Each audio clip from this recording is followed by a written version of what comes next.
Good afternoon, everyone. Welcome back to another episode of Dojo Live. Today is January 11th, 2022. I'm Tulio Sergusa, broadcasting from sunny Southern California. Finally warmed up, and it's so nice here. I'm joined today by Kim Lantis, who's in Hermosillo, Mexico. Thanks for joining me today, Kim, for being on the show. And, of course, our guest. Our guest is James Layfield, who's the CEO at Clearfind, broadcasting from Miami, another beautiful place with nice temperature, I'm sure. Welcome to the show, James. Good to have you with us. Thank you. Nice to be here.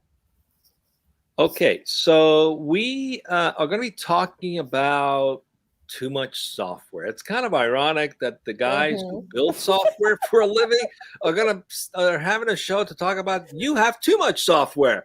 But before we dive in and find out what that's all about, let's get to know our guests a little bit. James, if you could introduce yourself, tell us about yourself, and then we'll ask you about Clearfind. But please, let's get to know you if you don't mind spending a minute or two introducing yourself. Thanks for being with us. No worries. Thank you for having me. Yeah, as you can tell, I'm not originally from Miami. I'm originally from the UK. I'm an entrepreneur who's dabbled in many different things, from airport lounges and co-working to business development and fintech. So I'm a general partner at a VC in New York. We invest exclusively in fintech, and I'm a founder of Clearfind, which is the company I want to chat with you guys about today. Excellent. All right. So what is Clearfind? Tell us what that's all about. Well, I, for the last 8 or 9 years, have worked with a big UK bank called Barclays. And anyone who knows banks, which is not that many people, but if you know banks basically have an enormous amount of investment in technology. I mean, some of them are spending multiple billions of dollars a year on technology. And therefore, they have incredibly complicated software ecosystems. And so whilst working with them for the last 10 or so years, I was helping them find innovation and bring that into the bank from all over the world. My business partner worked for BBVA, again, in a similar role internally to BBVA, helping them improve their technology stack. And what we saw was there is an inherent challenge with the way that the world has worked to date. So unless you're bringing in an Accenture or you're bringing in a Deloitte, you're in a really bizarre position where you are hard pressed to fully understand what's going on in your software ecosystem. What does software actually do? And that's a question that people have been unable to answer without spending and basically stopping their job and trying to answer that question. And so we thought, what if we can replace consultants, and build an AI consultant using machine learning, using technology? Couldn't we create a software that could comprehend other softwares, and in so doing, give you strategic advice in seconds that would take a consulting firm months and millions? And the answer is Clearfind. Nice. I spent the first 15 years of my career carving my teeth in banking with those big consulting companies. So We're curious to see what we can learn today, that they're shaking in their boots about how is that going to put me out of a job. Let's find out what we can discover. Kim, if you could please kick it off, introduce the topic, and let's see what the question is that we're going to be answering. Yeah. Thank you, Tulio. Thank you, James. So again, you have too much software. That's not a question. It's a statement. Everyone and every company has way too much software.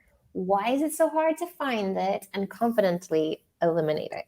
So based off of your description of Clearfind, what I'm kind of understanding, James, going to what's really big right now, including for myself, this idea of minimalizing. And what came to my mind was kitchen appliances, right? So right, you've got like the juicer and the waffle iron and all these, George Foreman grill and whatever, these things that we maybe utilize once or twice a year. And then you have your basics. You've got like your coffee pot, your toaster, your immersion blender, and your Vitamix or whatever, microwave, right? So basically what you're saying is get rid of, the George Foreman grill, stick with the coffee pot, and we're going to tell you exactly, like that's the consultation that your AI is doing essentially, but in terms of software, did I get that right? You're very close, but I think what's really interesting is it's almost a little bit more fundamental. And it's basically someone comes into the kitchen with the food they want for dinner, and they're saying, I want to heat this food up. I could put it on the grill. I could put it in the George Foreman grill. I could put it in the microwave. I could put it in some hot water. I can boil it. I don't need to be able to heat it in 7 different ways. I need one really good way to heat it. And we can say, you're right. You have 7 ways to heat that food. We're going to make sure that you don't waste money on 7 ways, but that you just have one really, really good way to do it. And so we're not only getting rid of the ancillary tools that they don't use very often, we're helping them see that they don't need 7 different tools to do the same thing. And again, because it's so easy these days for someone with one of these things to buy any software online. That reminds me, I need to cancel a subscription. I've been meaning to cancel this subscription for about 2 months. Exactly. It's a nightmare because basically people in different departments are buying software. People are buying it on their credit cards. People don't understand all the features.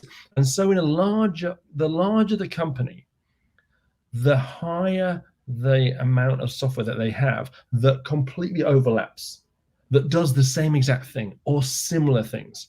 And so when you're talking about a company that spends, I don't know, $1 million a year on software, they're probably wasting a couple of $100,000. And you can say, oh, does it really matter if you're a fast growth company and you're basically wasting a couple of $100,000 a year? All we care about is our guys having the right tools. So don't worry about 200,000. It's nothing. We're going to be $1 billion company. And that makes sense.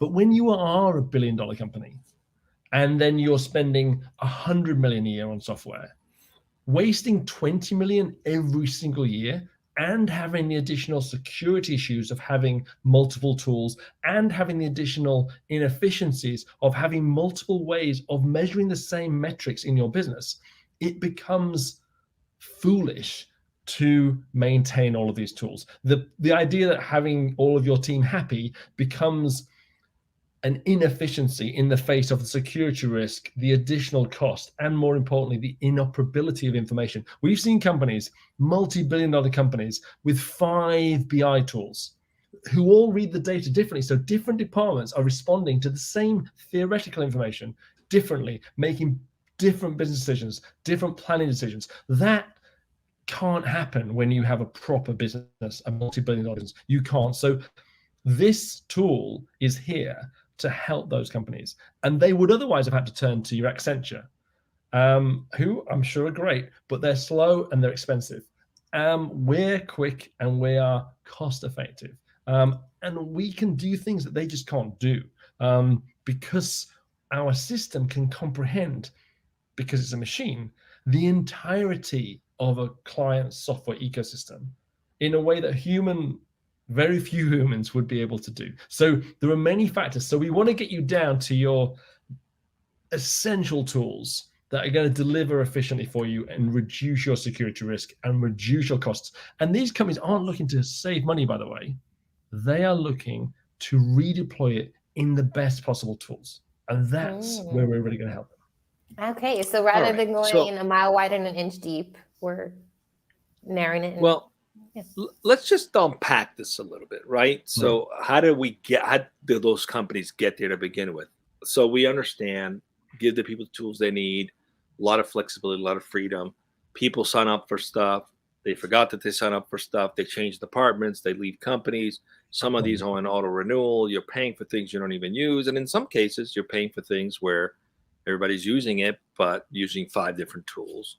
Yes. And the consultants will go in and they do an inventory. They take in a huge inventory of all these things. They do a lot of interviews. It's a lot of work to get to understand what's being utilized. How does the AI platform do that? How do you actually go and discover all? Do you have some way of discovering all the technologies out there? What's the way that you do that? So in terms of discovery, there are some amazing tools in the market for discovery. So you've got people like Flexera, who are like 1,000 years old in the world of technology, who do discovery brilliantly. You've got people like Snow, who are a little bit more modern. And then you've got all these recently backed VC companies like Blissfully and Xylo. All of those guys do a really great job of discovery. So you now know what you've got. But what they can't do is tell you what you need. And that's where we come in. So we take the what you've got information from those companies and now go back and say, here's what you actually need. And why couldn't you just do that yourself? Because again, as a company increases in size, say you've got 300 people and you've got, I don't know, 500, 400 software tools. There's nobody in that company that knows what all those tools do. I don't think there's anyone in that company that knows what 10% of the tools do. I bet if you actually think about it, the software platform we're using now, I bet on this call, I definitely don't know, I bet you guys don't know exactly how this tool works. You know the bits that you use, but you couldn't sell me on all the features of it because you don't know them. You don't need to know them. That's true of all the software. The people know the bits that they use, but they don't know the rest. Our system can comprehend them all and therefore can say, hey, look, did you know, for example, that Box acquired an e-signature tool back in March of last year? No, I didn't know that. Well, now you've got Box, you're already paying for it. It has e-signature. Do you also need Adobe Sign and DocuSign and X, Y, and Z? No, you don't. You just need one because you're only doing e-signature once. And that's the sort of stuff that, again, unless you're reading every single blog and reading every single list, no one's going to keep up to date with that stuff. And that's a silly example. There are much more comprehensive, fundamental examples. So we had a client that came to us and said, we need a new a tool for our compliance department. And they've been looking for 2 years. They had spent 100,000 external consultants. And we got them to an answer in 2 weeks. They're actually pissed off at us because we solved the problem so quickly that they couldn't solve for 2 weeks. And we just said, hey guys, just spin up a new instance of Zendesk. That takes care of 90% of what you need to do. And you've already got Zendesk, which they hadn't even thought about because that was a marketing tool, not a compliance tool. And then you need this little point solution and you're done. That's the sort of stuff we can do. Plus, we don't have any affiliations with any vendors. And we're the only people that you can come across who don't have any affiliation with the vendors. So we don't care except that you get the best solution. I can see from your beautiful wrapped faces that you are enthralled by this idea. It's brilliant. No, you answered my next question. It is brilliant, How people. to- It is brilliant. It's the brilliant. affiliation or to avoid conflict of interest. How do you go about establishing that trust with your clients and knowing Honestly, that... it's a nightmare. That's the thing, because the problem is if you're an innovator and you're doing something completely new and we're the only people in the world, we are the only people in the world that can do this. We're the only people in the world. And who's heard of Clearfind? No one. And so it's a really interesting challenge. And I'd love any listener who can help with this. It's such an interesting challenge. How do you build brand credibility for something that no one else does that is so special? So maybe Clearfind can find an app for that. we could maybe, but I think it's a really interesting challenge. Isn't it? I think it's a challenge that all startups face. How do you build credibility quickly? How do you do that? So we've got great backgrounds, we've got a great team, and we've got some amazing clients. So some of the biggest banks in the world are now working with us. Some of the biggest technology companies in the world are now working with us. Some of the biggest publishers in the world are now working with us. So it's not that we aren't getting clients. We're getting some amazing clients, but it's taken a long time. Like one of the clients took 8 months to close. If you're a startup and you're getting your clients taking 8 months to close, you're like, fucking hell, this is a nightmare. But we're getting there. And I think it's a really interesting challenge. I honestly haven't got a clue what the answer is to that question. And I'd love to know the answer. How do you build credibility quickly? Because at the moment, it's taken 8 months with these big clients. But by goodness, it's worth it from our side. Well, let's talk about some of that credibility Wow. with these 8-month-long clients. What are some of the advantages that you've seen with Clearfind? So I don't know, let's talk numbers. Their X number of software utilization narrowed down to however many terms of dollars saved, where that money might have been invested otherwise, and things like that. Let's talk about it. Absolutely. So what's really cool is we had a client recently who we're working with. It's a big university based on the East Coast, not far from Boston. And with those guys, who could it be? With those guys, we were able to identify that they spend $50 million a year on software. It's quite a lot. We can save them 20% on that. I mean, imagine your university and you can retain 20%, not for 1 year, for every year from now on, you're saving 20% of your annual budget. That's when you spend 50 million, that is a gigantic amount of cash to put back into your system. That's more professors, that's more whatever you want. So or lowering tuition. Hint. Probably not going to happen. And that's the sort of stuff No, it's more profits. that I think makes this really exciting. We're working with, as I said, some of these amazing banks who have thousands of software tools. And not only are we able to help them become more efficient and deploy their budget better on the right tools and reduce the security risk of having so many tools, but also we found that we can help them stop wasting money on tools they don't need to buy.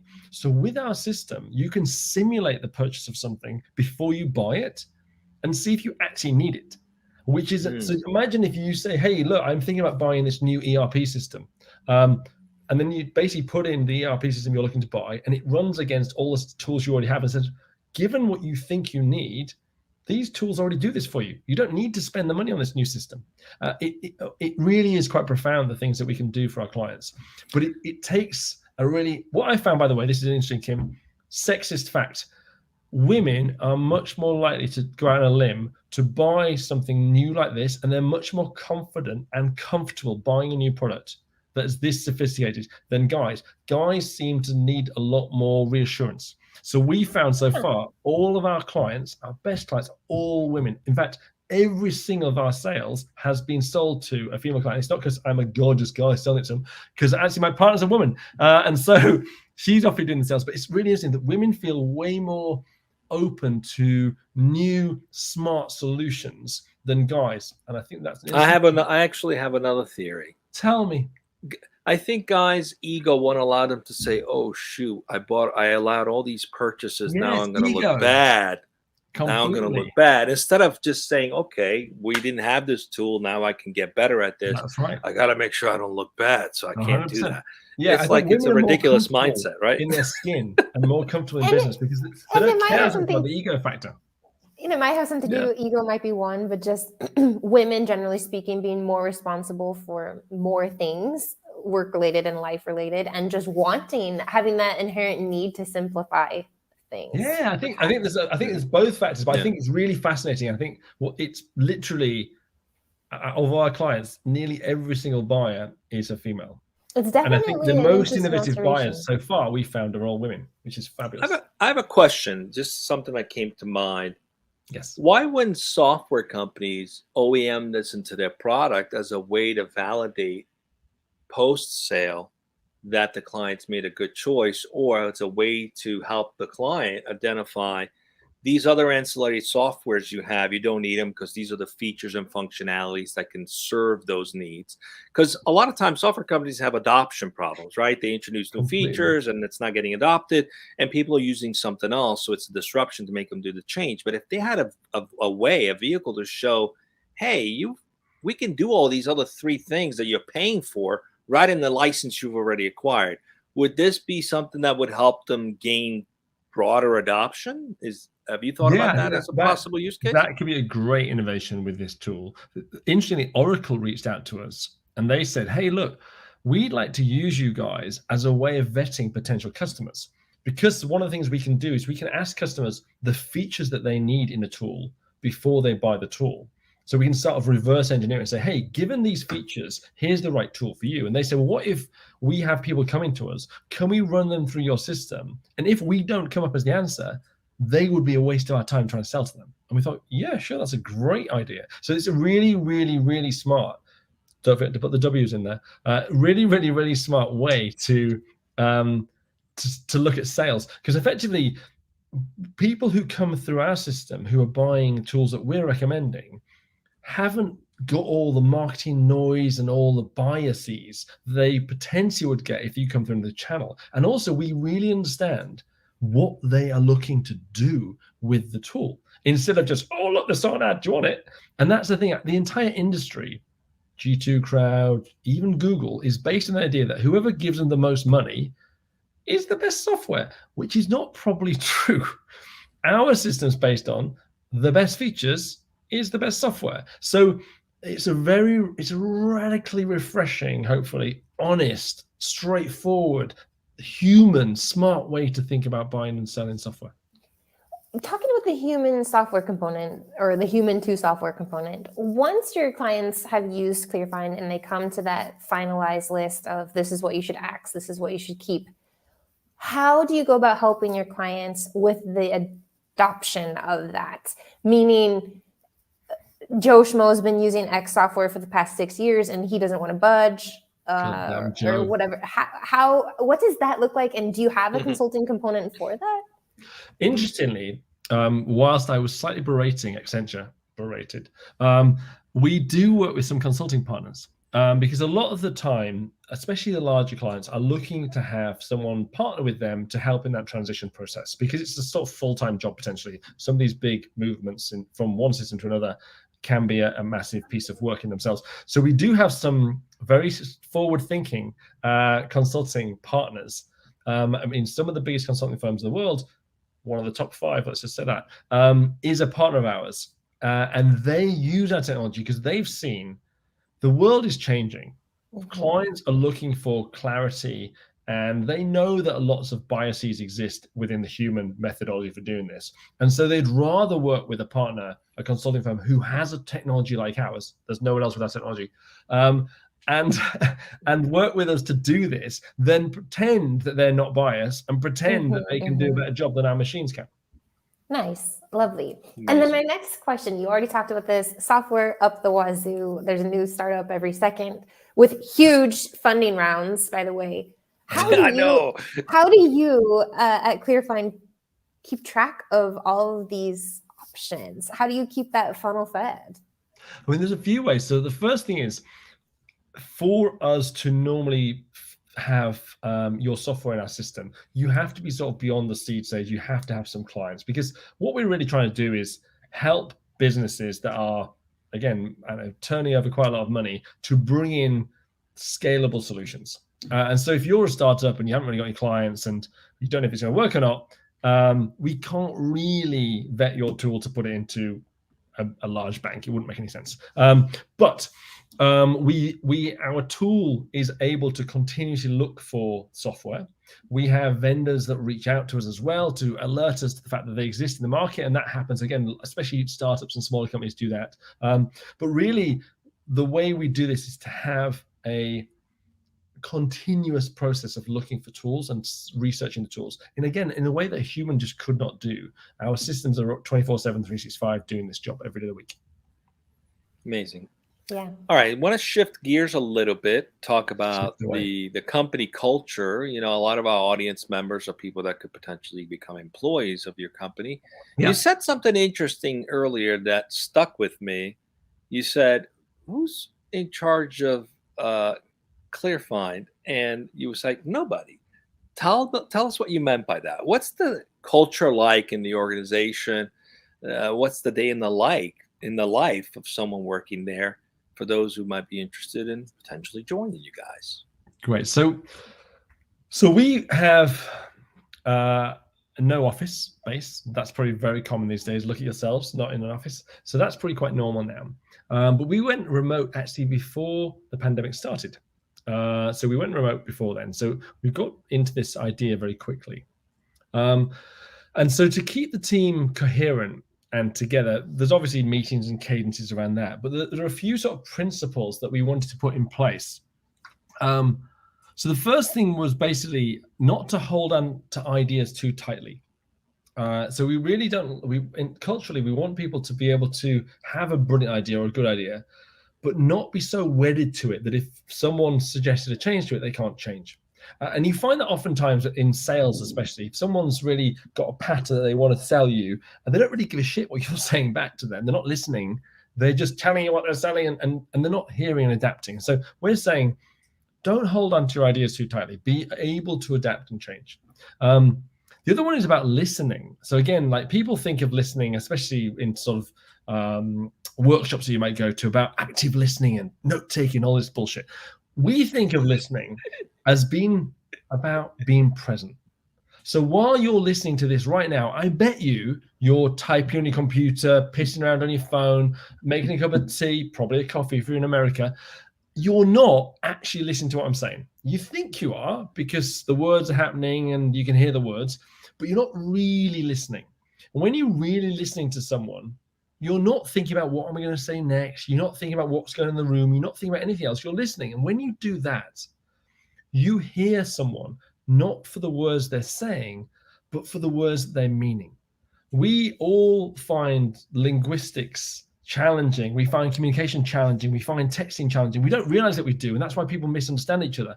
But if you're really listening to someone, you'll hear things beyond the words. And so in a remote culture, it's really important that you do that. And most people don't realize that. And that's why things like, you can't do that on Slack. You can't do that on Teams. You can only do that really when you're talking to someone and listening to them. So we do that. So don't hold on to ideas too tightly.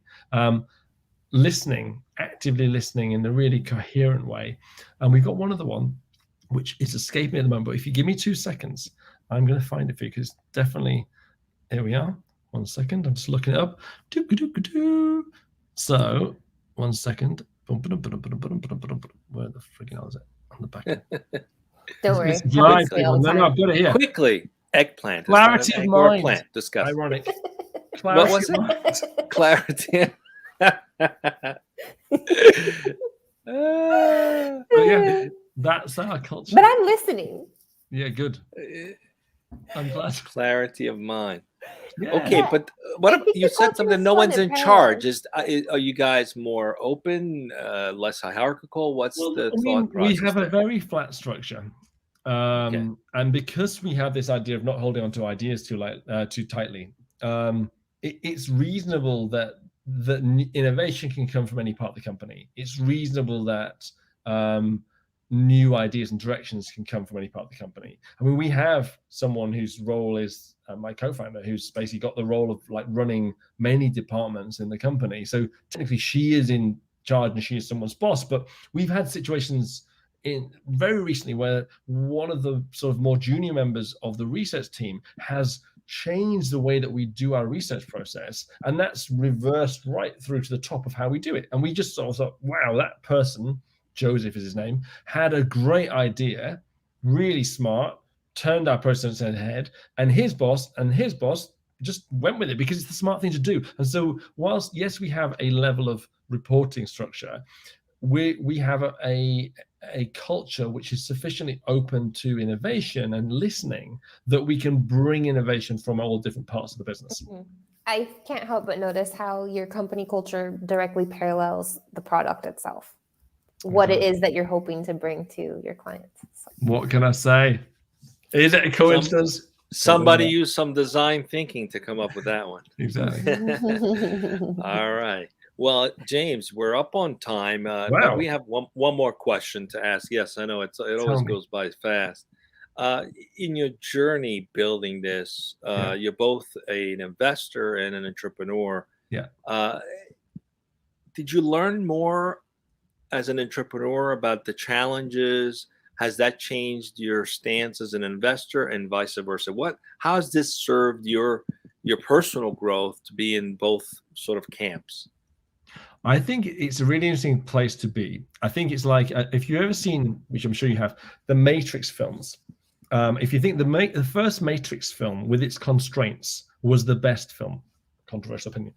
When you have less constraints, it's more challenging. So being an investor in your own business has amazing benefits, but also has some downsides, which is basically, especially if you're able to, you can basically enable things to happen that maybe aren't the smartest thing to do. So I think there is a beautiful rigor in having other investors. I think that's one of my learnings, because it's very easy for me to say yes to myself. And I think there's a benefit to having a critical investor eye on things. And it's sometimes hard to dissociate those two things. But the other thing is also we've been able to pursue things with passion and rigor that perhaps having to spend ages convincing some other person that we should be doing this thing might not have led to as good a result. So we're now in a position where the only people in the world that can do this unique thing with some of the biggest clients in the world, we ain't doing bad. But I wonder if we could have got here maybe quicker if we had some other person at the table who told me, no, James, you're not allowed to do that, you naughty boy. Which we Focus. Exactly. All right. Well, it's been great to have you with us. Thanks for sharing your story with us. And we're very excited for you. We'll have to keep tabs on the progress you're making. It's a very exciting solution you've got in the marketplace. Stay with us. Yes, we will make sure. Just visit the landing page. Yes, visit the landing page. All your information will be on there, dojo.live, and we'll have your interview on there. Stay with us as we go off the air in just a second. We will not have a live show tomorrow. We have our whole No. hands We meeting do tomorrow. What's You're tomorrow? ahead of Wednesday yourself. or Thursday? Clarity of mind, Tulio. Clarity of mind. Tomorrow is Wednesday, not Thursday. Wednesday. Sorry, we do. Kim, what are we? What do we got coming up tomorrow? Yeah, but I did tell a fib. lost I track did of tell time. on the recap yesterday. I said we did have a show on Thursday. Thursday we do not have a show. It's the restream because we have our monthly all hands here. But tomorrow we do have a show, and we're going to be speaking with Gary York, who is the founder and chairman of Help Lightning.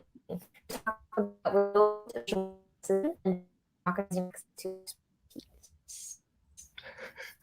and we lost 12 o'clock Kim. Pacific. All right. Why does this always happen all the at way the end to of the the end. show? Well, at least it ends till the end. So come back tomorrow, 12 o'clock Pacific. We'll see you at 12 o'clock for another show. Be well and have fun, everybody.